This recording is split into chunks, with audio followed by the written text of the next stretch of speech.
சீதையின் பேச்சை ராமன் மறுக்க முடிந்ததா? சூர்பனகையின் வார்த்தைகளை ராவணன் மறுக்க முடிந்ததா? அதனால் தானே கம்பராமாயணம் நிறைவேறியது. கதையே இல்லையா? அப்படியே உங்க கடக்க வேண்டியதான். அயோத்தியிலேயே கடந்து சுத்திக்கிட்டு இருந்திருப்பாங்க. குரங்கு பேசியது, பறவை பேசியது, பறக்காவட்டி பேசியதுன்னு. இல்ல அது கிடையாது. இது ஏதோ புதுசா சேர்க்கிறீங்க. இவன் நல்ல பையன் அப்படின்னு நடுவர் ஐயா சொல்லிட்டாங்கன்னா நம்ம அப்படியே நம்பணும்ல. அதுக்கு மேல அவங்க மேல சந்தேகப்பட்டாங்கன்னா அப்போ உங்க சொல்ல ஏதோ தவறு இருக்குன்னு தானே அர்த்தம். ஏன் சொல்ல தவறு? இல்ல அனுமன் சொன்ன நீங்க போற போக்குல என்னையும் இந்த கட்சியில சேர்த்துருவீங்க. ஒரு ராஜபாளையம் பேச்சாளருக்கு இன்னொரு ராஜபாளையத்தால் பதில். எதிரணியிலிருந்து ராஜ்குமார் அவர்கள் வந்தார்கள். அவங்க பேசுனதுல எனக்கு ரொம்ப பிடிச்ச ஒன்று குரங்கு பேசியது அப்படின்னு சொன்னாரு. அதை நான் இப்போது ஒத்துக்கொள்கிறேன் ஐயா. இதுக்கெல்லாம் என்னைய சாட்சி கூப்பிடுறீங்க பாருங்க, இதுதான் பெருந்தொந்தரவு. அவர் பேசும்போதும் நீங்கள் சாட்சியாகத்தானே இருந்தீர்கள். இருந்தாலும் இது ரொம்ப ஓவர்மா. ஆனால் உண்மையிலே அவர் தாங்க அந்த அணியிலே சொல்லாற்றல் நிறைந்தவர் நான் நம்புறேன். எப்படி? ஏன்னா நடுவருடைய பெல்லாற்றலையும் தாண்டி இந்தா ஒன்று சொல்லிக்கிறேன், நிறைவா ஒன்று சொல்லிக்கிறேன், இறுதியா ஒன்று சொல்லிக்கிறேன்னு சொல்லிட்டே இருந்தீங்க பாருங்க. அதாம்மா சுருங்க சொல்லுதல். சொல்லிட்டு வேற சொல்றாரு, பெண்கள் பேசின பிறகு யோசிப்பார்களாம், ஆனா ஆண்கள் பேசிக்கொண்டே இருப்பார்கள். இவங்க ஏன் பேசுறாங்க, நம்மளை யோசிக்க வைக்கிறாங்க. அந்த அளவுக்கு அந்த அணியின் தலைவரே தன்னைத்தானே நிரூபித்திருக்கிறார். அதனால ராஜ்குமார் சார் அவர்களுக்கு ஒரு பெரிய கைத்தட்டலை நீங்க வாழ்த்துக்களாக தர வேண்டும். அவர் அவ்வளவு சீக்கிரம் முடிச்சதுக்கு. எதிரணிக்கு கைதட்டல் கேட்ட முத பேச்சாளர் இதுதான்மா. இதுல வேற அவர் சொன்னார், பெண்கள் பேசிய பேச்சு எல்லாமே கொல்லும் சொல், ஆண்கள் பேச்சு தான் வெல்லும் சொல் அப்படின்னார். பெண்கள் பேசிய பேச்சு கொல்லும் சொல் என்பதை நான் ஒத்துக்கொள்கிறேன். அதர்மத்தை கொல்லும் சொல் எங்கள் பெண்களின் சொல்லாக கம்பெனியில் நின்று உரத்து வழங்கியது என்பதை நீங்க மறுக்க முடியுமா? முடியாது. இதுல வேற சொல்றாரு, அனுமன் தானே சொல்லின் செல்வன் என்று சொல்லி இருக்கிறார். எங்கேயாவது சொல்லின் செல்வின்னு யாரையாவது சொன்னாங்களா? இல்ல ஐயா. ஒரு கிளாஸ்ல ஒரே ஒருத்தன் நம்பர் 1 இருக்கிறான், ஒரே ஒருத்தன் 1 ரேங்க் வாங்குறான்னா அந்த ஒருத்தனை சொல்லுவாங்க. அந்த வகுப்புல உள்ள எல்லாருமே சொல்லின் செல்விகளாக இருந்தால் அவர் எப்படி எல்லாரையும் சொல்லுவாரு? ஓ, அவ்வளவு பேரும் எல்லாருமே சொல்லின் செல்விதான். தாடகையிலிருந்து எல்லாமே. நீங்க கம்பனுடைய கம்பராமாயணத்துடைய நோக்கமே என்னங்க ஐயா? என்னய்யா? அவதார நோக்கத்தை நிறைவேற்றுறது தானே. அவதார நோக்கத்தை நிறைவேற்றும் பொருட்டு தங்கள் சொற்களால் அந்த பாத்திரத்தை, அந்த ராமாயணத்தையே நகர்த்தி சென்றவர்கள் யார் என்று பார்த்தீர்கள் என்றால் பெண்களின் சொல்லாகத்தான் அது இருந்திருக்கிறது. இகழ்வெல்லல் யாருக்கும் அரிது. ஒருத்தங்க பேசுனாங்கன்னா அதை எதிர்த்து பேசக்கூடிய சொல் இருக்கக்கூடாது. யார் பேசின பேச்சுக்கு எதிர்த்த சொல் இல்லாம இருந்தது? கூனி பேசின பேச்ச கைகை மறுக்க முடிந்ததா? கைகை பேசின பேச்ச தசரதன் மறுக்க முடிந்ததா? நின் பிரிவினும் சுடுமோ பெருங்காடுன்னு சொன்ன சீதையின் பேச்சை ராமன் மறுக்க முடிந்ததா? சூர்பனகையின் வார்த்தைகளை ராவணன் மறுக்க முடிந்ததா? அதனால் தானே கம்பராமாயணம் நிறைவேறியது. இல்லாட்டி கதையே இல்லையா? அப்படியே உங்க கடக்க வேண்டியதான். அயோத்தியிலேயே கடந்து சுத்திக்கிட்டு இருந்திருப்பாங்க. குரங்கு பேசியது, பறவை பேசியது, பறக்காவட்டி பேசியதுன்னு. இல்ல அது கிடையாது. இது ஏதோ புதுசா சேர்க்கிறீங்க. பறக்கா வெட்டியெல்லாம் நாங்க சேர்க்கல. இதுல வேற அடிச்சு தூக்கி விடுறாரு. ஆண்களின் குரல் எல்லாம் அறத்தின் குரல். ராவணன் குரல் அறத்தின் குரலா? அவருக்கு இருந்து சொல்லாற்றலா? வேணா அவருக்கு இருந்து ஜொல்லாற்றல்னு சொல்லலாம். நீங்க என்னமா வேற ரேஞ்சுக்கு போயிட்டீங்க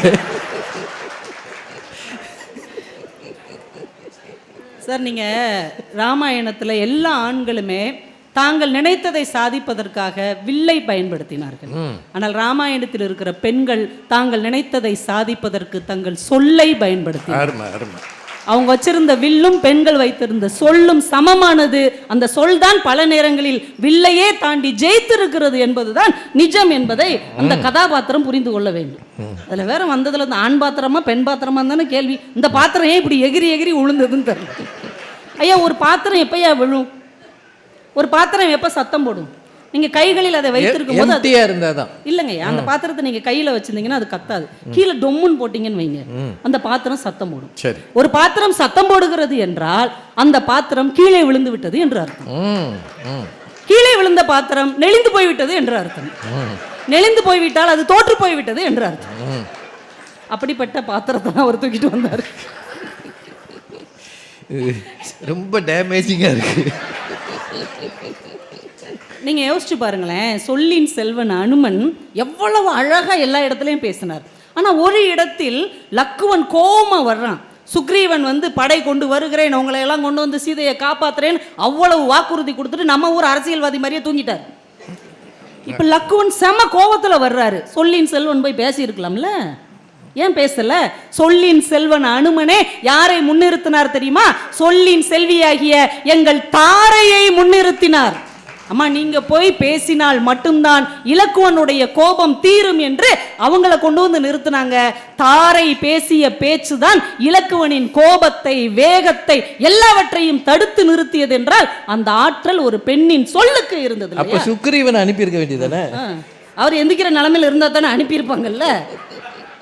நீங்க யோசிச்சு பாருங்களேன், வாலிக்கு ஒரு பலம் உண்டு. அவருக்கு முன்னாடி நிக்கிற எல்லாருடைய பலத்திலும் பாதி பலத்தை அவர் வாங்கிக் கொள்வார். ஆனால் இங்கே உள்ள பெண் பாத்திரங்கள் தாங்கள் பேசினாலே எதிராளிகளின் முழு பலத்தையும் வாங்கிக் கொள்வராக தான் இருந்தாங்க. அதனாலதான் இலக்குவன் தாரை பேசும் போது அது வரைக்கும் தலை குனிஞ்சு மாமியாருக்கு முன்னாடி நிக்கிற மருமகன் மாதிரி தலை குனிஞ்சு நின்னார்ல. ஆனா யார் பேச்சை கேட்டு நிமிர்ந்து பார்த்தார் தெரியுமா? ஆர்களோ உரை செய்தார் என்று தாரையின் பேச்சை நிமிர்ந்து கேட்டார் என்றால் அந்த அளவுக்கு தாரையின் வார்த்தை உயரமாக இருந்தது, உயர்ந்ததாக இருந்தது இல்லையா? இன்னொன்னுங்கய்யா, பேச்சுங்கிறது மணிக்கணக்கா பேசணும்லாம் தேவையில்லை. தேவைப்பட்ட இடத்துல மணிரத்னம் கணக்கா பேசணும், நிறுத்துற மாதிரி பேசணும், மணிரத்னம் கணக்காவும் பேசலாம். தானியமாளின்னு ஒரு கேரக்டர் வர்றாங்கங்க, ராவணனுடைய 2வது பட்டத்து அரசி. அவங்களுக்கு மொத்தமே 8 பாட்டு தான் கொடுத்துருக்காங்க. அதுக்குள்ள அந்த கேரக்டரை டபக்குன்னு ஒரு பொடி டாபிக்ல முடிச்ச மாதிரி முடிச்சுட்டாங்க. ஆனா அதுக்கு முன்னாடி ராவணனுக்கு வீடணன் அறிவுரை சொன்னார். அவரை விரட்டி விட்டார் ராவணன், எதிர்கட்சிக்கே அவர் ஓடி போயிட்டார். கும்பகர்ணன் அறிவுரை சொன்னார், அவர் உசுரையே விட்டாரு. ஆனால் தானியமாளி பேசிய பேச்சுக்கு ராவணனிடமிருந்து ஒற்றை சொல்லு கூட எதிர்ப்பாக கிளம்பவில்லை என்றால் அது நியாயத்தின் குரலாக, அறத்தின் குரலாக, சத்தியத்தின் குரலாக இருந்ததா இல்லையா? என்னெல்லாம் பேசினாங்க.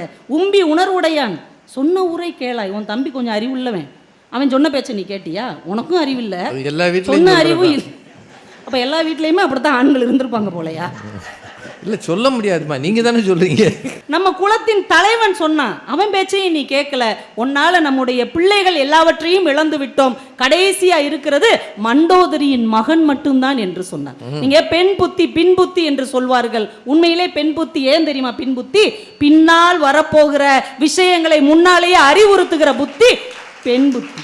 அதனாலதான் தாரை சொல்ல பேச்சை கேட்காம வாலி போய் செத்து போனார்.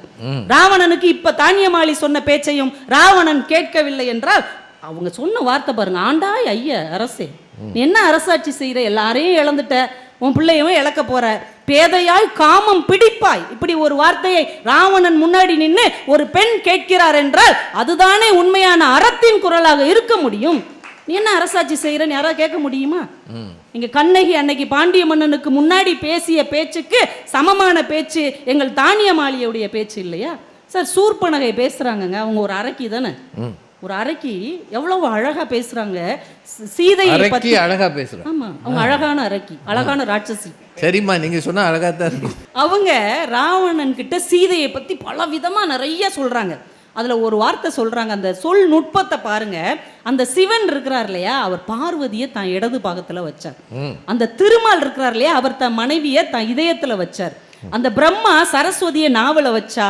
இந்த சீதை என்கின்ற ஒருத்தி உனக்கு கிடைச்சா அவளை நீ எங்க வச்சு வாழ போற, நீ எப்படி வச்சு வாழ போற? இந்த வார்த்தை நீங்க கவனிங்க.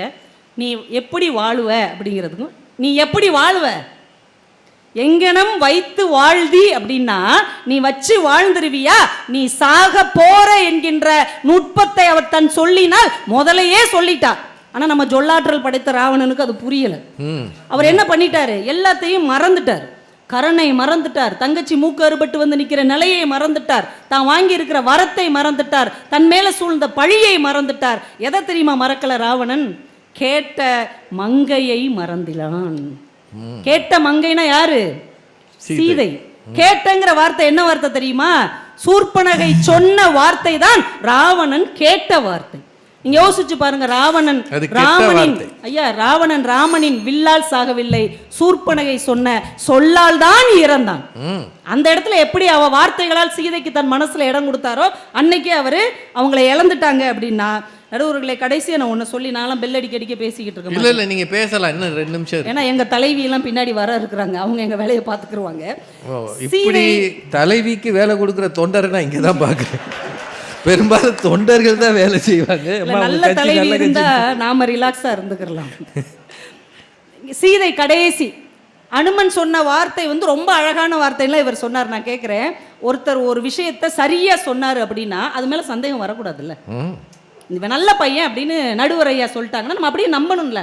அதுக்கு மேல அவங்க மேல சந்தேகப்பட்டாங்கன்னா அப்போ உங்க சொல்ல ஏதோ தவறு இருக்குன்னு தானே அர்த்தம். ஏன் சொல்ல தவறு? இல்ல அனுமன் சொன்ன நீங்க போற போக்குல என்னையும் இந்த கட்சியில சேர்த்துருவீங்க. அப்ப அனுமன் அவ்வளவு கற்புக்கு அணி என்றெல்லாம் சொன்ன பிறகும் ராமன் சீதை மேல சந்தேகப்பட்டார் என்றால் அந்த சொல்லுல ஏதோ பிரச்சனை இருக்குன்னு தானே அர்த்தம்.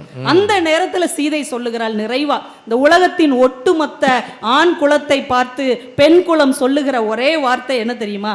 அந்த அக்னி பிரவேசத்துக்கு முன்னாடி ராமனின் அந்த கடுமையான சொற்களை எல்லாம் உள்வாங்கி கொண்டு சீதை சொல்றா, இந்த உலகத்துல தாமரை மலர் மேல உட்கார்ந்துருக்கிற பிரம்மன் ஆகட்டும், காளை வாகனத்தில் ஏறி வருகிற சிவனாக இருக்கட்டும், பாஞ்ச சன்னியத்தை கையில் வைத்திருக்கிற அந்த திருமால் ஆகட்டும், இந்த உலகத்தின் எல்லா அறிவாற்றலும் கொண்ட அறிஞர்கள் ஆகட்டும், யாரா இருந்தாலும் சரி பெண்களின் மனநிலையை உணர வல்லவர்கள் அல்ல என்று சீதை சொன்னார். ஏன் லக்குவனை நான் திட்டினேன்னு உனக்கும் தெரியல, உங்க அம்மா கைகையை ஏன் அந்த வரத்தை கேட்டான்னு உங்க அப்பாவுக்கும் தெரியல. ஒரு பெண்களின் மனதை உணர வல்ல ஆண்கள் இந்த உலகத்தில் யாருமே கிடையாது என்று, மங்கையர் மனநிலை உணர வல்லாரோ என்று சீதை சொன்ன சொல் இன்னைக்கும் எல்லா ஆண்குலத்தை பார்த்து பெண்கள் சொல்லுகிற சொல்லாக இருக்கிறது என்று சொல்லி, ஆண்கள் தாங்கள் சாதிக்க நினைத்ததை யானைப்படை, தேர்ப்படை, குதிரைப்படை, வேல்படை, காலாட்படை கொண்டு சாதித்தார்கள். ஆனால் கம்பராமாயணம் முழுக்க பெண்கள் தாங்கள் சாதிக்க நினைத்ததை நாக்கு என்கின்ற ஒற்றை ஆயுதம் கொண்டு சாதித்தார்கள் என்று சொல்லி வாய்ப்புக்கு நன்றி கூறி விடைபெறுகிறேன். நன்றி, வணக்கம். ராஜகுமார் பேசிட்டு உட்காரும்போதே நினைச்சேன் நான், வசமா வாங்க போறாரு. அது கவிதா ஜவஹர் எல்லாரையும் பிடிச்சி வாங்கிட்டாங்க.